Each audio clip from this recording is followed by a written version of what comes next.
Quero agradecer o convite que foi feito, né? Meu nome é Robson Tavares Fernandes, sou pastor da Igreja Cristã Nova Vida, lá em Campina Grande, né? Sou casado, né? Minha esposa não pôde estar aqui comigo, Maria José, e temos uma filha que é a coisinha mais linda que o Brasil já viu, né? Com 6 anos de idade, Isabela, né? E vim acompanhado de um irmão muito querido, um irmão e amigo, Alessio, né? Então, basicamente é isso. A gente já tem trabalhado a ideia de fé e ciência, criacionismo, evolucionismo, esses assuntos, ao longo aí, acho que uns 15, 20 anos já, que a gente vem trabalhando, desenvolvendo, né, trabalho, pesquisa e estudo nessa área. Legal. Davi de la Fuente, é que tem muitos aí. Projeta, por favor, nós dividimos, pastor, por tópicos, a proposta que o senhor passou para nós. Você prefere que eu chame de senhor ou você? Tanto faz. Você, tão jovem, pastor. Meu Deus do céu. Sou muito novo ainda, né? Você. Eu fiz 27 anos agora. Então tá bom. Pastor, a proposta que você passou para nós tratarmos, a gente dividiu por tópicos. Ok. E o Davi, ele vai, daqui a pouco, ele vai passar. E aí nós vamos tratando, certo? Enquanto eles estão resolvendo o problema, eu acho que eu posso falar aqui, porque pessoas precavidas anotam, né? Então eu anotei aqui. Sobre a história do debate entre fé e ciência. Esse foi o ponto de partida que o senhor compartilhou, que você compartilhou. Sobre a era da razão e do iluminismo, eu queria que você pudesse explicar. Eu pergunto sobre como é que ele quer que eu chame, e ele fala toda hora, o senhor.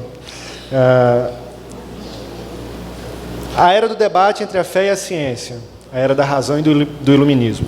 Tá, olha só, o debate entre fé e razão, fé e ciência, ele precede a era da razão, séculos 17 e 18, tá? E foi exatamente por isso que nas nossas conversas eu pedi que o tema que fosse colocado fosse fé e ciência, e não ciência e fé, né? Porque eu quero partir exatamente do pressuposto do que é fé. Então nós vamos partir aqui das definições, as definições mais básicas e fundamentais do que é fé, e as definições do que é ciência. Quando a gente fala de fé, e esse é o primeiro ponto que eu quero deixar claro, nós estamos falando de crença, aquilo que você crê, aquilo que você acredita. Então nós não vamos partir aqui de qualquer tipo de fé.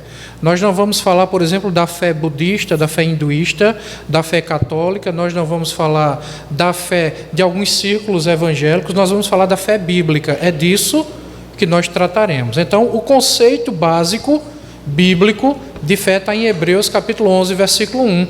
Quem está com Bíblia pode abrir, eu queria que você acompanhasse a ideia do que é passado nesse texto.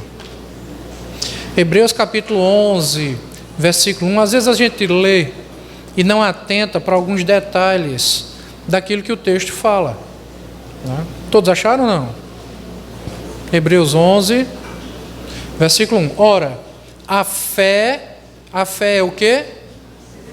Certeza. Certeza de quê? De coisas que... Bom, primeiro ponto. A fé é a certeza de coisas que você não vê. Porque você ainda está aguardando, você está esperando isso. Então você tem certeza de algo que você não observa, que você não enxerga. O segundo ponto tratado nesse versículo, que a fé ainda é a convicção de fatos que se não veem ou não se veem. Então, algumas pessoas têm um conceito errôneo do que é fé. Muita gente, inclusive dentro da igreja, acha que fé é um tiro no escuro. Se tem uma coisa que não é cega, é a fé bíblica. Se tem algo que faz você enxergar as coisas com clareza, é a fé bíblica. Veja, não é qualquer tipo de fé, eu me refiro aqui à fé bíblica. A fé é a certeza de coisas que você espera, é a convicção de fatos que você não vê. Então essa aqui é a definição de fé. Ficou claro ou não? Se você procurar nos manuais ou nos livros de metodologia científica, quais são as definições de ciência? Bom, o primeiro fato é que não existe uma definição universal do que é ciência. Até hoje, não chegaram num consenso para definir de fato o que é ciência. Existe aquela ideia mais popular, aquela ideia mais comum, de que a ciência é a busca do saber, é a busca pelo conhecimento. Mas essa busca pelo saber, essa busca pelo conhecimento, ela precisa ser dirigida, ela precisa ser guiada por um método. Aí é onde entra o método científico, a metodologia científica. E a ciência, como se diz normalmente, é o estudo que está preso, está atrelado a fatos. Sim ou não? Ciência é o estudo de algo relacionado a fatos. Sim ou não? Agora volta, por favor, para Hebreus capítulo 11. O que é a fé bíblica? É a convicção de quê? De fatos. Se você pega o conceito bíblico do que é fé, e você pegar os vários conceitos, existem mais de 100 conceitos diferentes nos livros de metodologia científica sobre o que é ciência. Mas o básico, o resumo de todos os conceitos é exatamente isso, que a ciência é um estudo metodológico de fatos que podem ser comprovados. Isso é ciência. A ciência, então, a gente pode se afirmar que ela trata valores absolutos e não relativos. Essa ideia de valores absolutos, isso aqui é uma herança do iluminismo. Porque até a Era da Razão, séculos 17 e 18, Deus, que para algumas pessoas não é um ser absoluto, não é um valor absoluto, Deus a partir da Era da Razão, especificamente do iluminismo, Deus passa a ser um objeto de estudo metafísico, ou seja, tiraram Deus da ciência. A partir desse momento, nós diríamos na ciência que sim. Mas antes dessa herança iluminista, não. Por isso que eu estou conceituando aqui o que é fé. E conceituando, em primeiro lugar, o que é ciência, para que a gente perceba a primeira herança, o primeiro legado deficiente que nós carregamos até hoje da herança iluminista, do iluminismo. E aí as consequências para esse pensamento errado, as consequências dentro da igreja e dentro da academia. A academia que eu me refiro aqui é a academia de ciências, as universidades. Tá? Então, o conceito bíblico de fé não se contradiz, inclusive com os conceitos atuais de ciência. Basta ler os livros de metodologia científica. Ciência é o estudo metodológico de algo que pode ser comprovado, de um fato. O conceito bíblico aqui diz a mesma coisa. A fé é a certeza de coisas que se esperam, a convicção de fatos. Agora, a nossa fé, o primeiro ponto eu acho que foi estabelecido, foi esclarecido ou não? Ok? Segundo ponto, a nossa fé é uma fé desnorteada? Isso é uma pergunta. É uma fé desequilibrada? É uma fé embaralhada? Depende. Depende do contexto onde você vive. Né? E mais uma vez eu quero trazê-los de volta ao contexto bíblico. Nós não estamos falando aqui da realidade da igreja evangélica brasileira em pleno século XXI. Não. Nós estamos falando dos conceitos mais básicos e fundamentais nas páginas da Sagrada Escritura, a Bíblia. Não existe, conceitualmente falando, contradição entre fé e ciência. Ponto. Segundo ponto. A nossa fé é uma fé desnorteada, desequilibrada? Alguns acreditam que sim, já que você tem o direito de acreditar no que quiser. Tem gente que acredita em fada do dente, em Papai Noel, coelhinho da Páscoa. né? Você acredita no que você quiser. Mas nós estamos falando de uma fé bíblica. A fé bíblica, ela é extremamente organizada e diria até complexa. Se você quiser conhecer bem a fé bíblica, agora você tem que recorrer aos manuais de teologia sistemática, aos manuais de teologia bíblica. E o que são os manuais de teologia sistemática, os livros de teologia sistemática? São simplesmente a apresentação organizada, sistemática, daquilo que a Bíblia apresenta sobre determinados assuntos. Bibliologia, doutrina da Bíblia, teologia, doutrina do ser de Deus e como ele se relaciona com a sua criação, doutrina de Cristo, do Espírito Santo, da igreja e por aí vai. Então, a nossa fé, se ela for estudada, se ela for compreendida de forma bíblica, ela será uma fé organizada e sistematizada. E a ciência?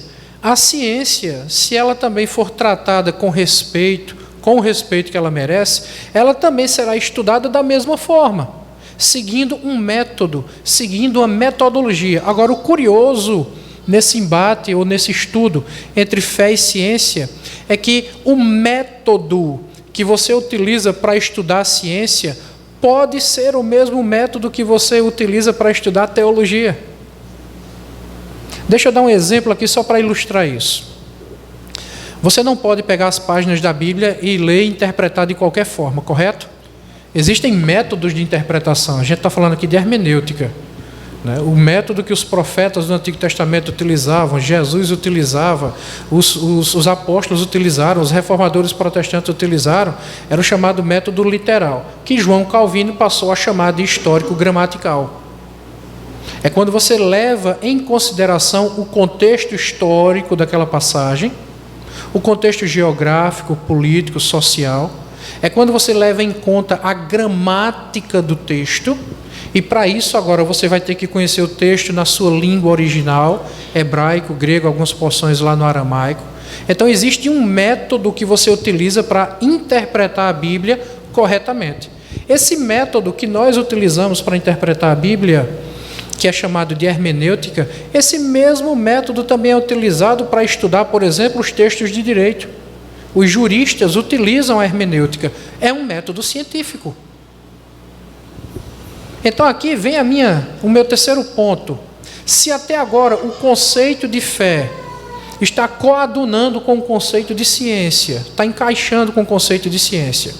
Se a nossa fé, desde que ela seja bíblica, ela é lógica, ela é coerente, ela é racional, ela segue um método, assim como a ciência também segue, por que haveria de existir uma contradição entre fé e ciência? Em termos metodológicos, não existe contradição entre fé e ciência. Contudo, nos séculos 17 e 18, surge ali um período de tempo chamado Era da Razão. E na Era da Razão, muitos proponentes, muitos filósofos surgiram nessa época e começaram a trazer algumas propostas de uma nova interpretação do mundo. Isso é chamada cosmovisão. Eles passaram a enxergar o mundo agora a partir de um outro ângulo, passaram a utilizar uma outra lente para ler o mundo, que é a lente que nós chamamos hoje do naturalismo, ou seja, eles começaram a buscar meios para ler o mundo, meios que excluíam a pessoa de Deus. E isso ficou mais forte no século XVIII, quando surge então um movimento chamado Iluminismo, que foi um movimento que surgiu dentro da Era da Razão. No Iluminismo surgiu aquela tão famosa frase: o homem agora é a medida de todas as coisas. Então perceba que até esse momento, em toda a história da humanidade, Deus era a medida de todas as coisas. As pessoas enxergavam todas as coisas a partir do ser de Deus. A partir desse momento, eles excluíram o ser de Deus. Para excluir o ser de Deus desse estudo metodológico, eles utilizaram um artifício. E qual foi o artifício? Foi o artifício de dizer que Deus não é matéria da ciência. A ciência é uma matéria que não se preocupa com o ser de Deus. Então eles tiraram Deus, por assim dizer, de cena e passaram a ser naturalistas, materialistas. Então a questão que houve aqui, isso surgiu por duas razões. A primeira razão é a razão teológica, a rebelião no coração do homem, a revolta natural do homem contra Deus. O homem, por natureza, ele sente aversão ao ser de Deus. Ele é inimigo de Deus por natureza. Segunda coisa, isso foi mais intensificado por culpa da igreja. Eu estou me referindo aqui à era da razão e ao iluminismo. Por que é que esses homens tão inteligentes como Descartes, Voltaire e tantos outros, esses homens eles passaram a enxergar as coisas sem o ser de Deus? A revolta desses homens estava exatamente no comportamento da igreja.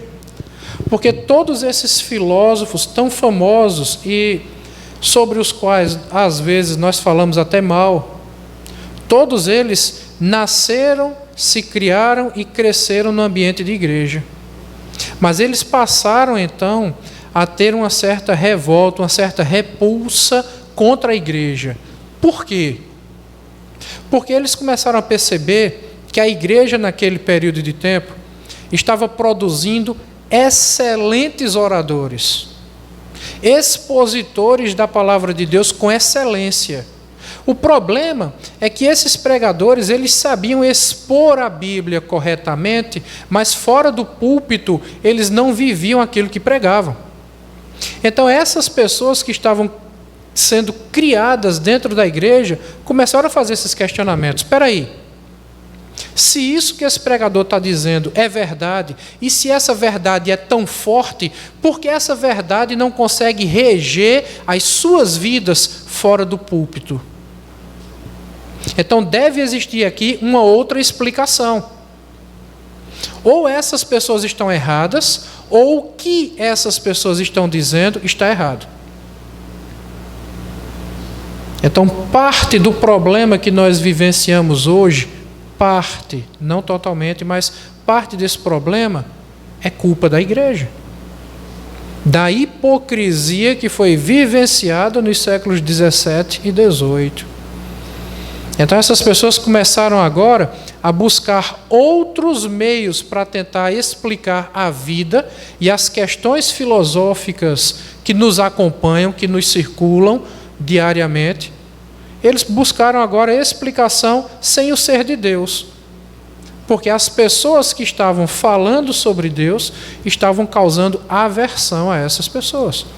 Quem explica isso é um historiador chamado Walter Ewell. Naquele manual, é uma coleçãozinha que ele tem azul de Bíblia, Teologia e Filosofia, né? É a enciclopédia histórica da Bíblia, eu acho. Ele dá toda essa explicação lá, histórica, do porquê que a igreja contribuiu com o surgimento do iluminismo e da ideia de materialismo na ciência. Porque é que Deus foi excluído da ciência. Só um segundo, pastor, por gentileza. Eu não falei, pessoal... caso vocês queiram escrever suas perguntas, Juliana, você está ali atrás, olhem para ela ali, ó, pessoal. Ela está com papéis e canetas. Vocês levantem as suas mãos e Zé Vitor também. Também, Zé Vitor? Tá. Também, Zé Vitor também. Olhem para trás. Zé Vitor, levanta a mão, por favor. Pronto. Aí você levanta a sua mão, eles vão ao seu encontro e você pode escrever, tá bom? Alguém já tem alguma pergunta queira fazer? Podemos continuar então? Tá. Então, parte desse problema surge... Acho que o pessoal está com medo de fazer perguntas, meu Deus. Parte do problema surge no seio da igreja.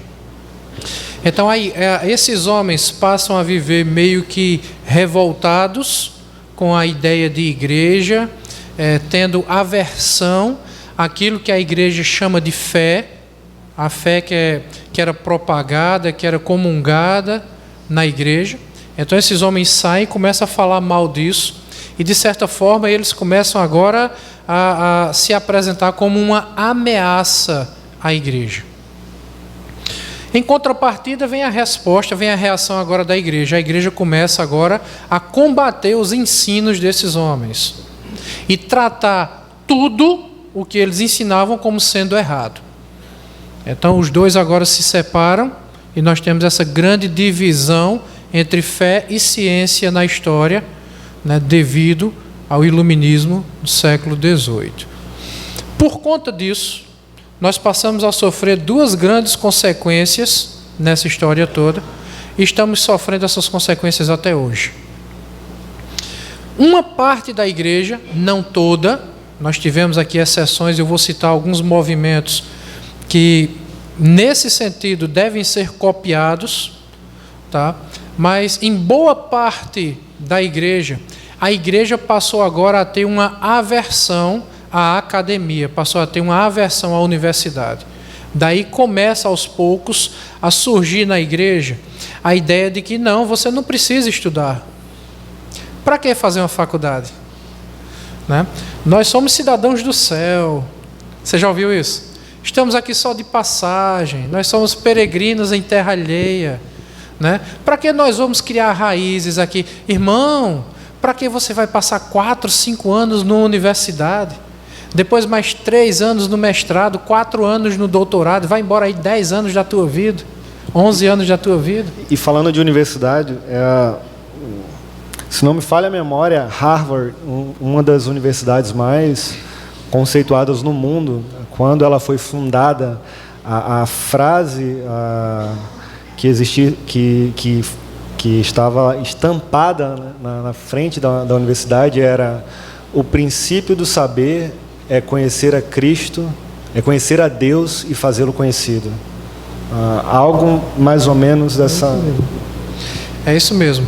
Harvard, uma das maiores e melhores universidades do mundo, uma das mais conceituadas do mundo hoje, ela começou como uma escola, criada no ambiente da igreja, fundada por um grupo de puritanos. Esse é o primeiro grupo que eu quero citar aqui. Yale, Princeton, Cambridge, Oxford, todas surgiram no seio da igreja, seja a igreja católica ou a igreja protestante. Né? A Universidade de Medicina de Salamanca, né? A Universidade Presbiteriana Mackenzie, né? Tem outras universidades no Brasil que surgiram também no ambiente da igreja, mas como estão descambando aí por uma teologia liberal, eu prefiro até nem citar para não servir como referência para você. Tá? Mas o fato, para não dar nem a tentação de você querer fazer um curso nela. Tá? Eu comecei uma pós-graduação numa universidade dessa e depois tive que trancar para depois não ficar com meu currículo manchado, né, por conta da quantidade de aberrações que estão ensinando lá. Enfim, sempre houve, por parte do cristianismo bíblico, e veja agora, entenda por favor a diferenciação que eu estou fazendo, porque existe um cristianismo social e popular e existe um cristianismo bíblico. Perceba que eu estou sempre me reportando aqui àquilo que a Sagrada Escritura fala. Então sempre houve, da parte do cristianismo bíblico, a busca pelo saber, a busca pelo conhecimento. O povo de Deus, quando ele decidiu ser bíblico, nunca foi um povo ignorante. Sempre foi um povo culto. Essa cultura bíblica sempre moldou as sociedades. Então, quando eu olho, por exemplo, para a história da Alemanha, né? Eu tive uma professora de alemão, Angela, ela é alemã, e ela disse que toda a cultura alemã foi moldada por causa de Martinho Lutero. A tradução bíblica de Lutero para o alemão definiu a gramática alemã. Quais são os países da Europa mais prósperos? E antes de você responder, por favor, eu não sou adepto da teologia da prosperidade. Ok? Mas quais são os países europeus mais prósperos? são aqueles que têm uma origem, são aqueles que têm uma história alicerçada, vinculada à reforma protestante. Porque a ideia dos reformadores era exatamente essa: coloca a Bíblia na mão do povo. Mas o povo não sabe ler, então ensine o povo a ler, dê cultura para o povo, para que ele possa não apenas ler a palavra de Deus, mas que ele possa interpretá-la corretamente. Então, quando nós tratamos dessa questão, fé e ciência, eu não vejo, sinceramente, nenhuma contradição bíblica entre o conceito de fé e o conceito de ciência. Eu vejo, sim, um debate muito forte que existe, sim, não por parte dos conceitos bíblicos ou científicos, não, mas por parte de pessoas. Pessoas que não entendem coerentemente o que é fé bíblica e pessoas que, por um motivo ou outro, por uma razão, que não nos cabe agora entrar no mérito da questão, que terminam desvirtuando o que é de fato a ciência, a busca pelo verdadeiro saber. Tá? Mas se o cientista ele for honesto, se ele for genuíno na sua pesquisa científica, ele vai simplesmente chegar ao conhecimento de que Deus existe. Né? Arno Penzias foi um ganhador do prêmio Nobel, eu acho, se eu não me engano, na década de 1970. Né? Arno Penzias disse assim, que os cientistas, eles eles escalam a montanha do saber. E ao atingir o pico dessa montanha, eles encontram lá os teólogos que estavam sentados lá há séculos. O conhecimento científico, se ele for tratado com honestidade, ele vai simplesmente conduzir você ao conhecimento de Deus. Agora, o que é que o Salmo 19 nos diz? A natureza proclama o quê? A glória de Deus. O firmamento anuncia as obras da sua mão. Um dia discursa outro dia, e nós não ouvimos ali as suas palavras, a sua linguagem. O que é que o salmista está dizendo? Que se você for um cientista, mesmo que você seja um cientista ateu, parabéns, siga a sua jornada, mas seja um ateu honesto. O final da sua pesquisa vai colocar você de frente a uma evidência de que Deus existe. Não existe contradição entre fé e ciência. Uma vez eu debatia com um professor na universidade, né, e ele se dizia ateu, graças a Deus. Né? Ateu, graças a Deus. Né? E esse professor ele dizia o seguinte: não existe verdade absoluta. Porque o problema, por isso que fazendo menção ao questionamento lançado agora há pouco, o problema para essas pessoas sempre é tratar com conceitos absolutos. Deus é um ser absoluto. As verdades de Deus são absolutas, são imutáveis. Tá? Isaac Newton, que era um crente, né, e com base no seu conhecimento da Sagrada Escritura, ele desenvolveu as leis da física. Né? A segunda lei da termodinâmica, a lei da conservação da massa e energia, enfim. Né? E a segunda lei da termodinâmica, a ideia de Newton era exatamente a ideia bíblica. Né? É a ideia de que tudo é a transferência de energia, traduzindo aqui em miúdos, né?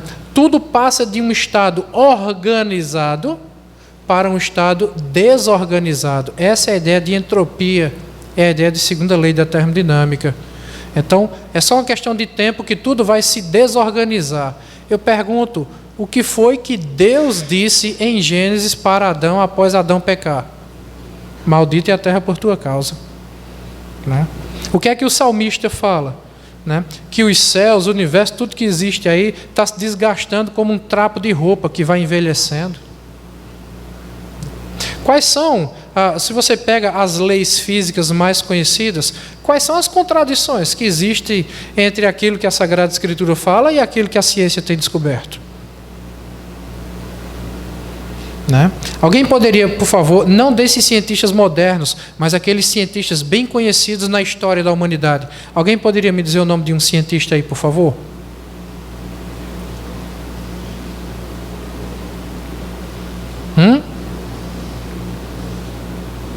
Um de cada vez, gente.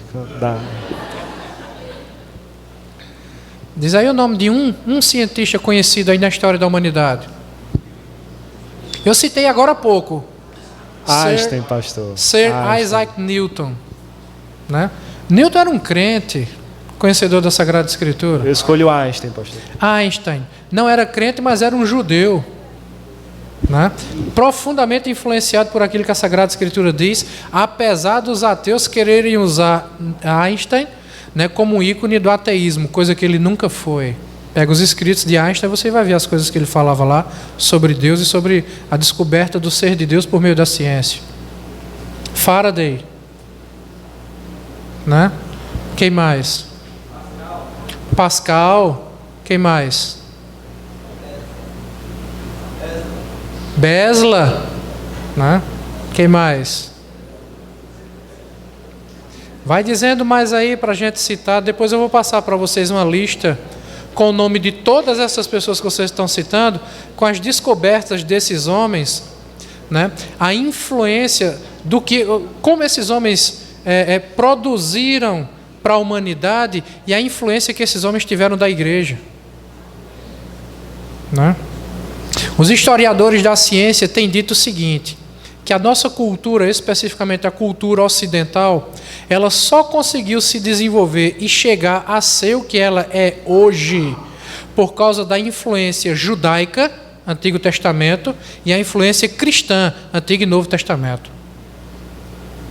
O pensamento judaico e cristão foi quem moldou, foi quem formou a cara da nossa cultura ocidental, que tem sido desvirtuada, que tem sido distorcida. Hoje, nós nos tornamos uma caricatura, por assim dizer. Né? Mas, quando você observa a influência... Eu vou dar um exemplo aqui. Pode dar. Essa aqui é café, né? Você quer café, pastor? Não, obrigado. Cafezinho, eu lembrei logo do leite. Quem já tomou aqui leite pasteurizado? Aquele leite de caixinha. Né? Todo mundo. Né? Inclusive os ateus. Uma vez eu conversava com um ateu na universidade e ele estava tomando um leitinho, né, e falando mal dos cristãos.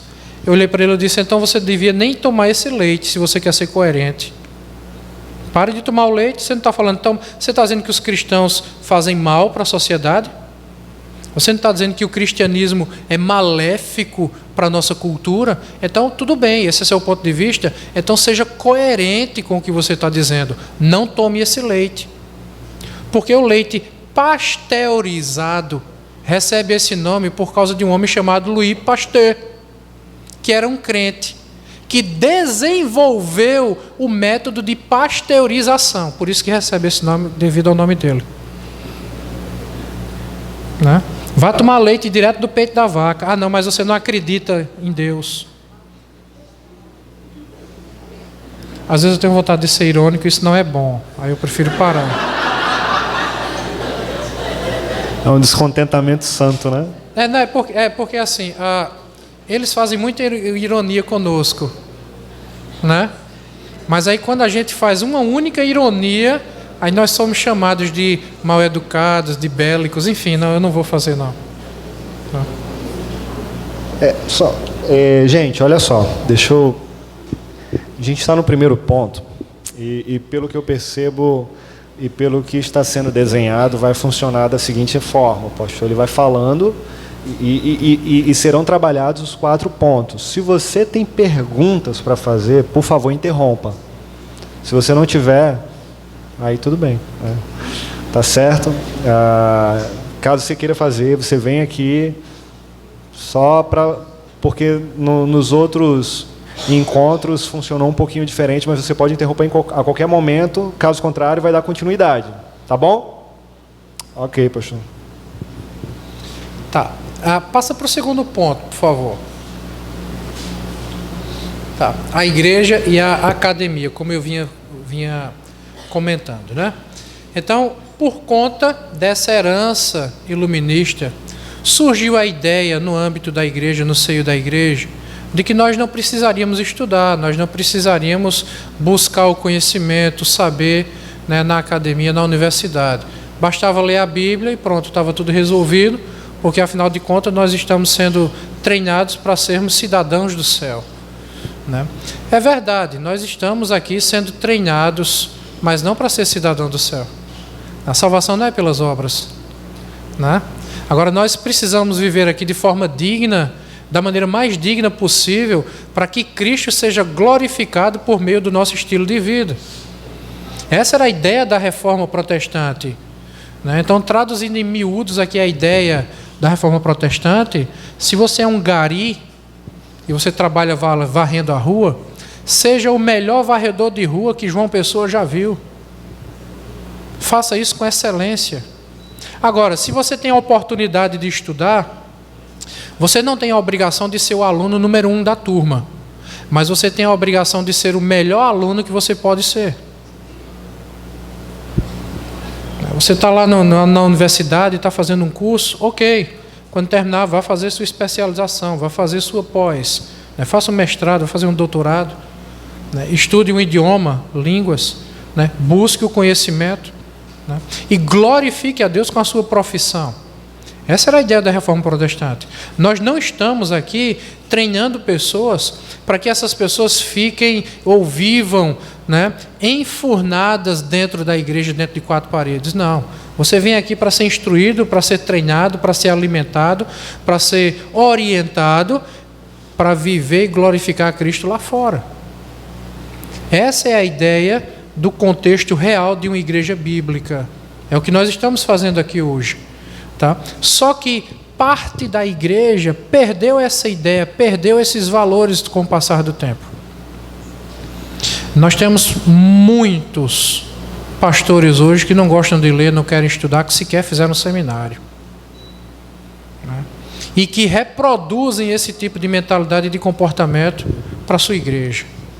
Então, nós passamos a ver agora, da parte da igreja, uma aversão ao ambiente universitário.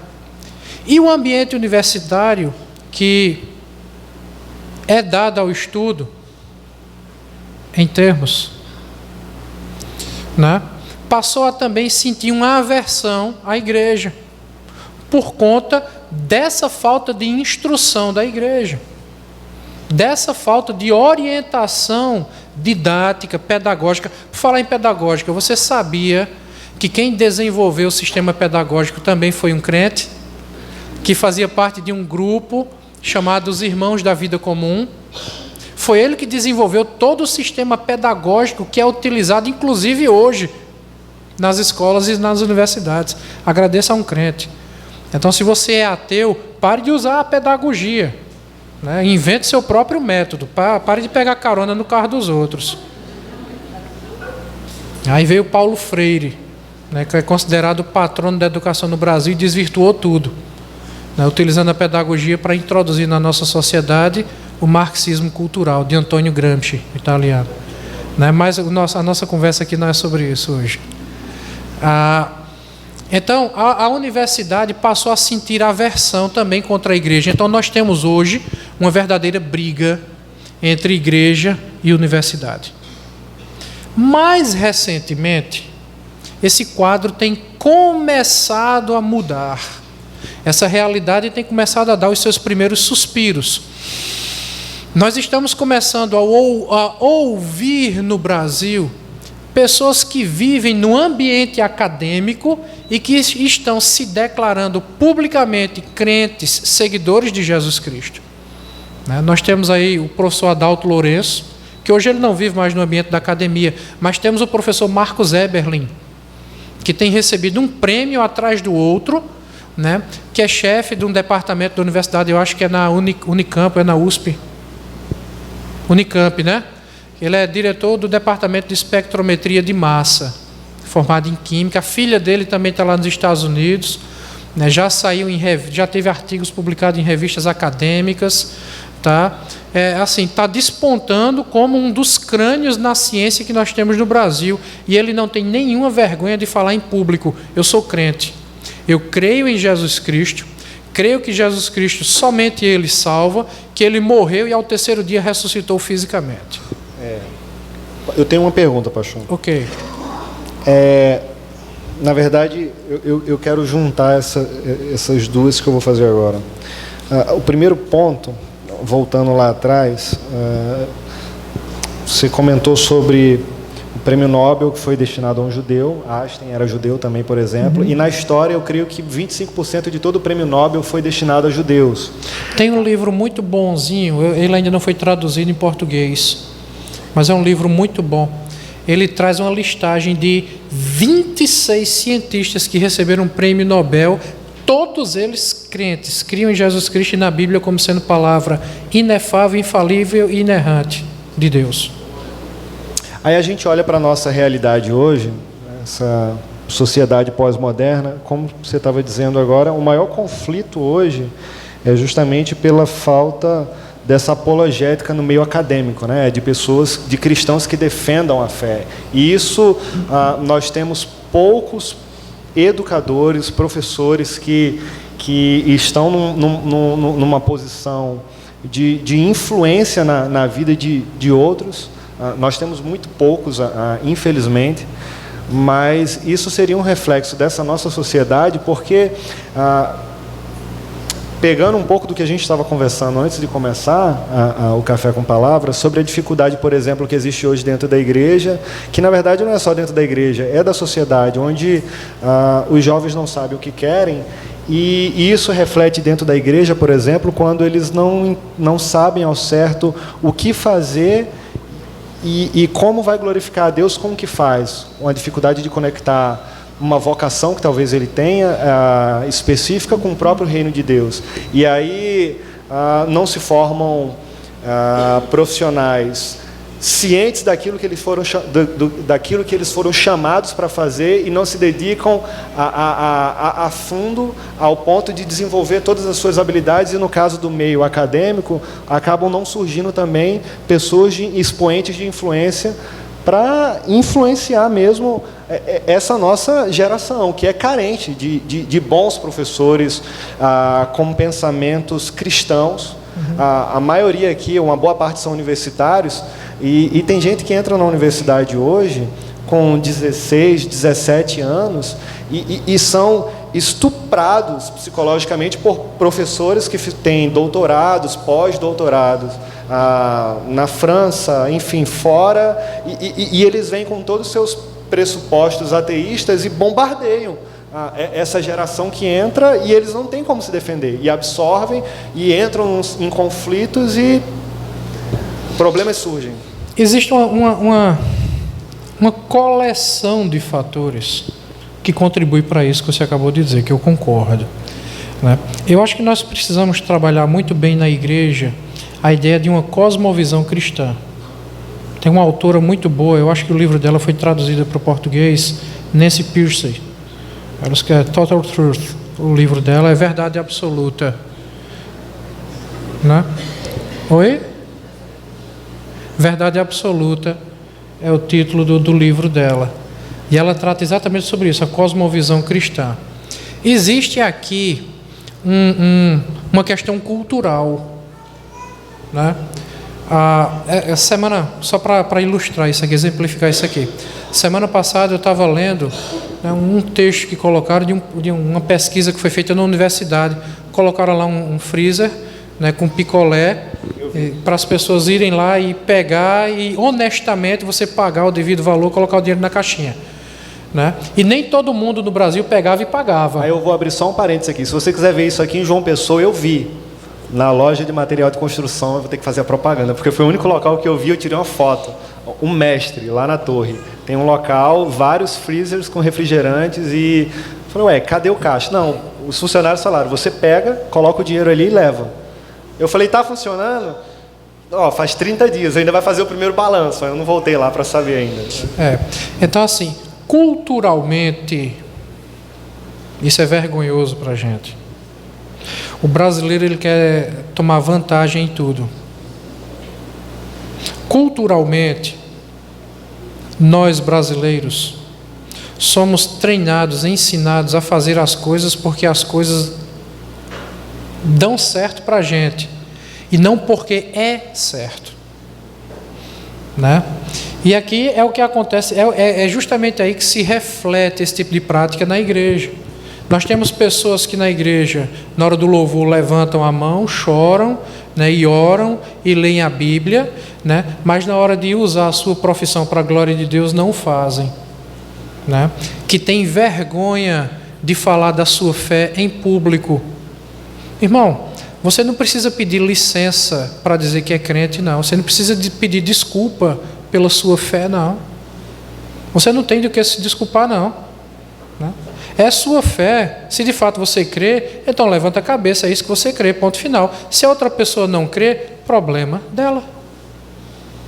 Você crê, ponto final, né? Eu conversava com um professor de filosofia sobre isso. Aí ele olhou para mim e disse: não, mas porque para você essa ideia de cristianismo é uma verdade absoluta. E não existe verdade absoluta, tudo é relativo. Eu disse: ok, vamos lá. Para mim existe absoluto, para você tudo é relativo, não é? Ok, então para você existe o absoluto de que tudo é relativo.